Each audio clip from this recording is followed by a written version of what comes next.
Baik, Assalamualaikum warahmatullahi wabarakatuh tuan dan puan, rakan-rakan Facebook sekalian. Alright, saya ada buat pengumuman ringkas sebentar tadi saya dah maklumkan di wall yang mana pada jam 1 suku ni kita buat satu sesi FB live yang ringkas sekitar 15 minit insya-Allah. Jadi kepada tuan dan puan yang berkesempatan menerima notification boleh join sesi FB live ini sementara makan tengah hari, sementara sedang rehat dan juga makan tengah hari. Tetapi bagi tuan dan puan yang menonton secara rebroadcast kepada sesi live ini, saya juga alu-alukan untuk dikongsikan bersama dengan rakan-rakan usahawan yang lain. Jadi antara perkara-perkara yang pada masa ini yang sebaiknya kita adalah untuk kita review situasi dan plan bisnes kita yang sedia ada. Jadi antaranya salah satunya adalah untuk melihat semula susunan dan struktur penyusunan perniagaan kita yang sedia ada.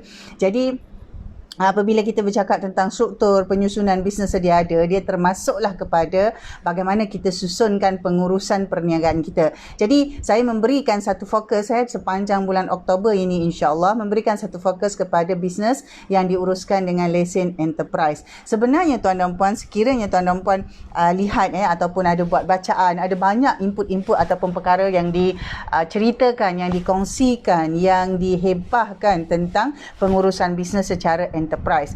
Tetapi hakikatnya sebenarnya tuan dan puan masing-masing mempunyai pilihan dan sebab yang khusus mengapa memilih enterprise, memilih PLT dan Sdn Bhd. Jadi kita secara individu, kita secara orang kata objektifnya sebagai seorang business owner, kita mestilah melihat dan menyusunnya mengikut keperluan perniagaan serta direction bisnes. Hala tuju bisnes yang kita sudah tetapkan sekurang-kurangnya mungkin sehingga tahun hadapan ataupun 2 tahun hadapan. Kerana tuan dan puan bukan semua orang semua nak ke Sdn Bhd, tidak. Bukan semua orang ada isu tentang cukai tetapi memang ada keperluannya apabila kita menapak ataupun masuk ke dalam satu fasa bisnes yang tertentu. Jadi tidak ada salahnya untuk terus menggunakan lesen enterprise untuk menjalankan bisnes kita. Jadi saya ingin menjemput tuan dan puan, I would like to invite everyone I'm inviting everyone to enter to a mastery level about our business. Jadi marilah kita sama-sama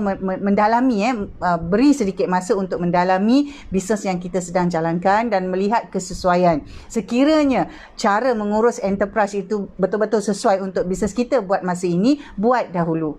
Sekiranya sudah tiba masa untuk kita orang kata menukar kepada PLT atau Sdn Bhd, barulah kita tukar. Jadi ada banyak faktor dan ada banyak sebab. Jadi untuk itu tuan dan puan, dalam sesi FB Live kali ini saya bawakan yang pertama disusuli dengan posting di page sebenarnya adalah tentang urus bisnes enterprise bahagian pertama ini.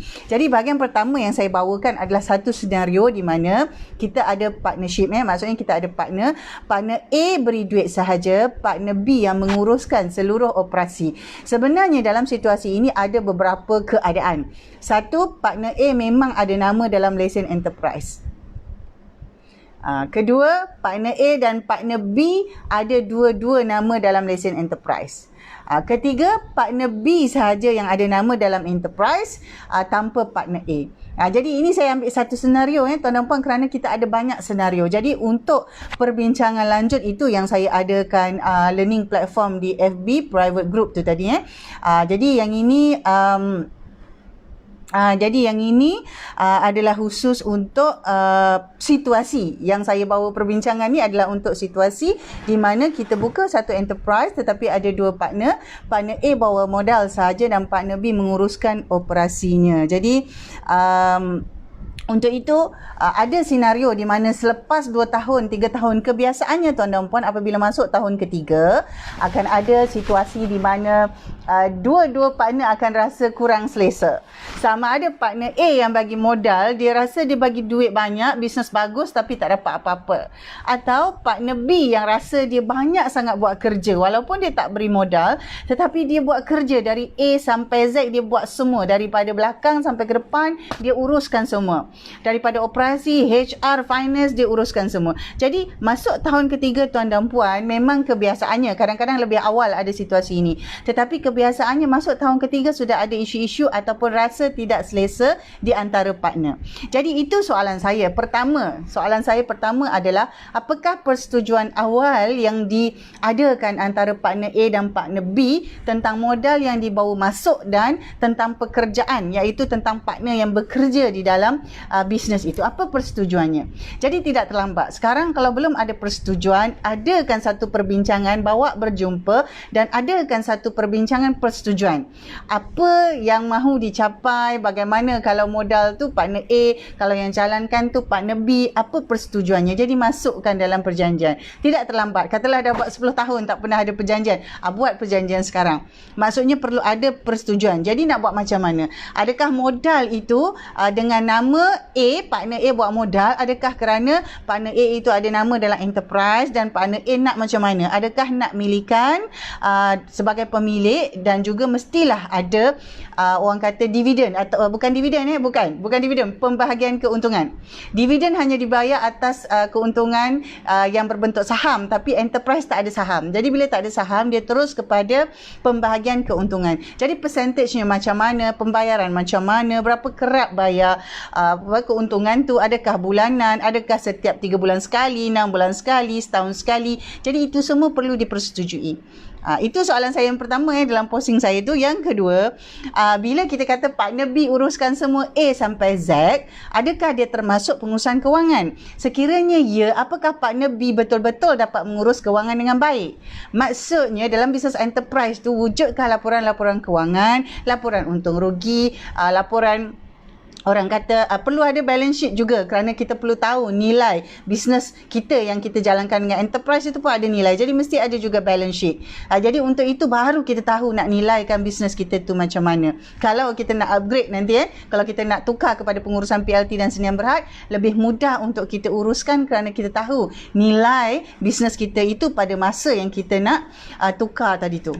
Tapi kalau kita nak buat kemudian pun boleh, tetapi tuan dan puan, itu soalan saya. Sekiranya partner B betul-betul menguruskannya, apakah ia termasuk dengan laporan keuangan? Sekiranya ya, apakah B itu benar-benar fasih dan boleh menyediakan dan boleh memberi laporan yang penuh tentang pengurusan keuangan bisnes enterprise itu?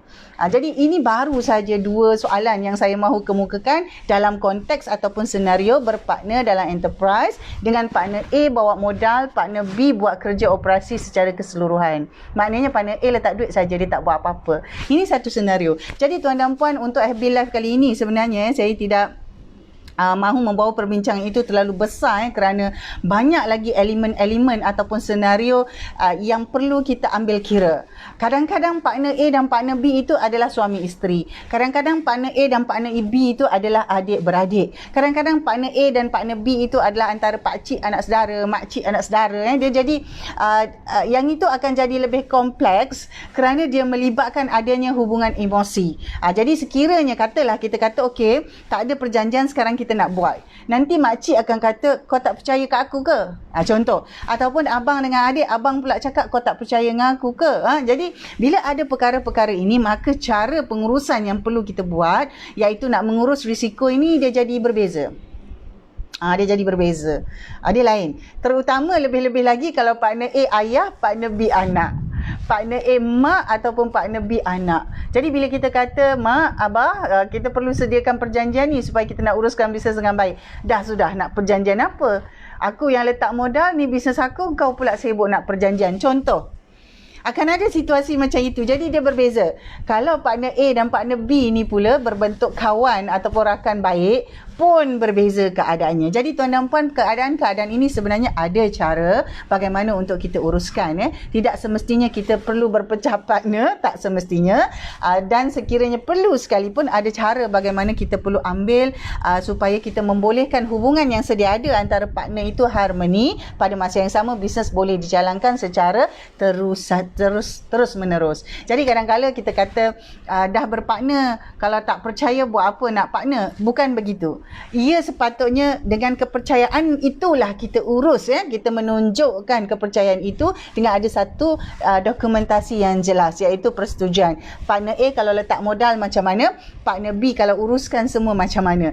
Mungkin akan ada terma yang dinyatakan bahawa sekiranya apabila kita mencapai satu jualan sekian RMXXXX dalam setahun, maka kita semua bersetuju akan menukar pengurusan kepada syarikat. Mungkin akan ada terma macam tu dalam perjanjian yang dipersetujui. Jadi untuk buat keputusan lebih mudah sebab kita dah plan, kita dah ada persetujuan tu. Jadi tuan dan puan, perjanjian ini tidak perlulah selalu kompleks. Bagus dan baik sekiranya kita ada bantuan daripada peguam, tetapi sekiranya kita tidak ada, kita boleh sediakan satu surat berbentuk MOU yang mana kita sebut sebagai Memorandum of Understanding. Boleh juga. Jadi itu adalah antara cara pengurusan yang mungkin kita boleh lihat dalam konteks ataupun senario apabila kita berpartner dalam enterprise, seorang bawa modal, A bawa modal dan B uruskan semuanya. Dan senario ini berubah. Jadi insyaAllah saya akan sambung dengan posting seterusnya esok dan hari seterusnya, dan saya akan susuli dengan satu FB Live. Jadi meskipun tuan dan puan tidak menonton secara live ataupun mungkin selepas live ini baru ada perkara-perkara yang difikirkan perlu, bolehlah masuk dan kemukakan soalan ataupun biasanya ramai yang PM, dia tak nak letak dekat komen, saya pun tak pasti mengapa. Tak apa, boleh juga PM, tetapi sebaiknya saya ingin menjemput tuan dan puan untuk sertai terus dalam kelas perbincangan supaya lebih banyak perkara-perkara yang berbentuk terperinci kita boleh fokuskan dalam tu, kerana bukan semua orang ada masalah enterprise.